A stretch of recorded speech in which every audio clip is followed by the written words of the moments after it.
come back and talk about the book. So much of philosophy, like as all this, I'm pretty much sure that everybody else too has observed this, that part two is very dense and it Yep. warrants a lot of thinking.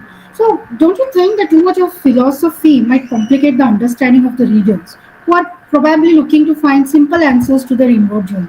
What do you have to say about that?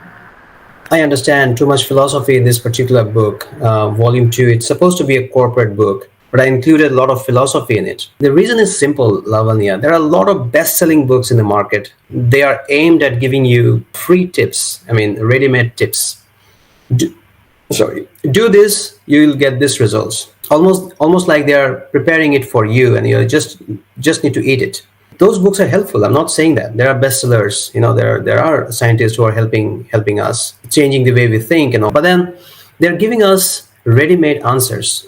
They're helpful temporarily. My take here is a little bit different. I want people, the corporate people, to understand this science. That's the only difference. If you see the volume 2, it talks a lot about science. Now, in volume 3, I talk a lot about the solutions. But then I don't want to give you the solutions without telling you the science behind it. That was the purpose. Now, you will say there's too much of philosophy. Don't take it as too much of philosophy. Understand this science, because that's a permanent fix. Those other books that are giving you are ready-made solutions that probably you can use it. But then the next moment you are going to change, and then those tricks are not going to be useful enough for you. Again, you need to read more books. Sure. So instead of reading more books, read one book, understand the core of the reasons behind of it all, and then you get the solutions yourself. And to really understand something, I think it's best that you read the nature and science behind it. That's how is a Correct. true way of reforming yourself. So I get that point now, after you have explained it.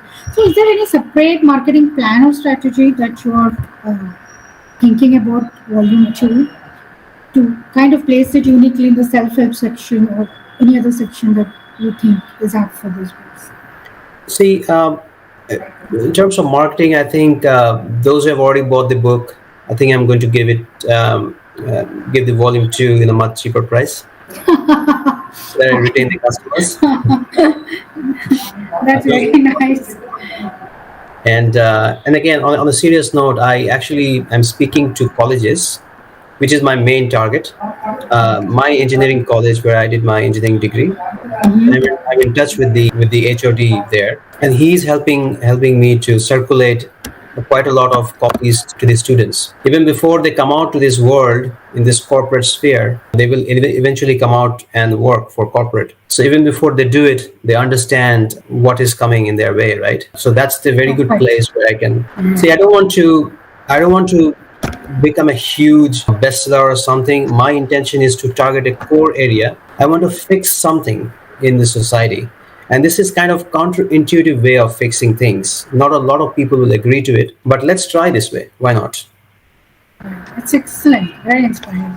There was a part of the question Dr. Maria asked that it sounds very dense, the philosophy, psychology of what we have heard so far, that the book might be a bit dense for an ordinary reader, and we are looking for simple answers towards I thought so. our internal journey. But I kind of echo Dr. Maria's statements, which she made in the middle of her question. Aren't you complicating things for people other than simplifying? That is the reason for these volumes. I would have done it in one book. Dr. Maria is saying target for becoming a bestseller, target the entire market. I probably will eventually do that. Right now, very much interested in getting it to the college students. That is the space that people already in the academic level want to get into science, right? Not like the normal people. The volume 1 is quite interesting in that respect, that I haven't discussed a lot of science there. Volume 1 is quite light-hearted. So I already have a customer base there. It's all about retaining that customer base and training those people about volume 2. I know volume 2 is going to be super tough, but then assuring you it will be a lot easier to find the solutions in volume 3 if you really go and read volume 2. And this can only happen, the starting journey can happen from the college level, because they are the people already reading, they're already in an academic mode. They would like to get a grip of the science and not easy solutions. That's what I think, and that's what typically is working so far. I don't know the sound levels where Lavanya is located right now. Lot of Can you fun. go on to the next? I mean, Arnav has given a heads up about volume three. Yes. So give us a little elevator pitch about your third volume, Arnav.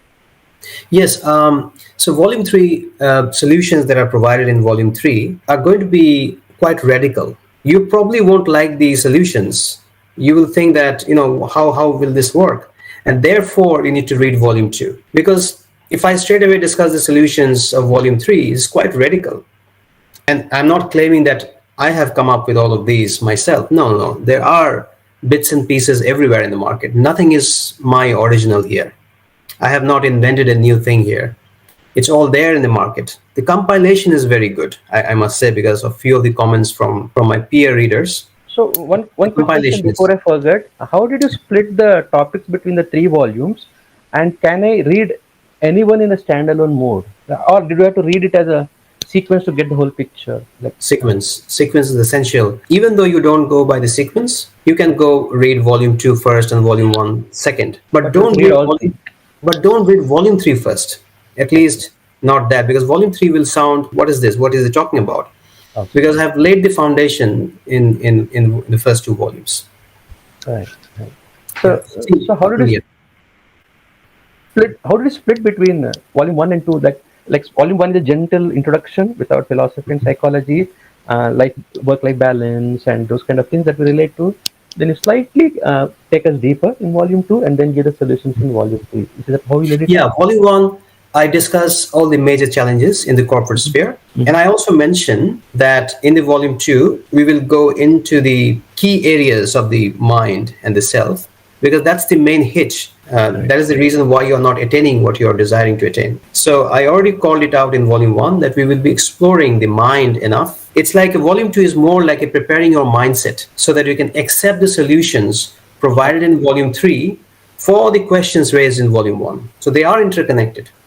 It's like volume one is like more of challenge discussion. Volume two is more of preparing a mindset.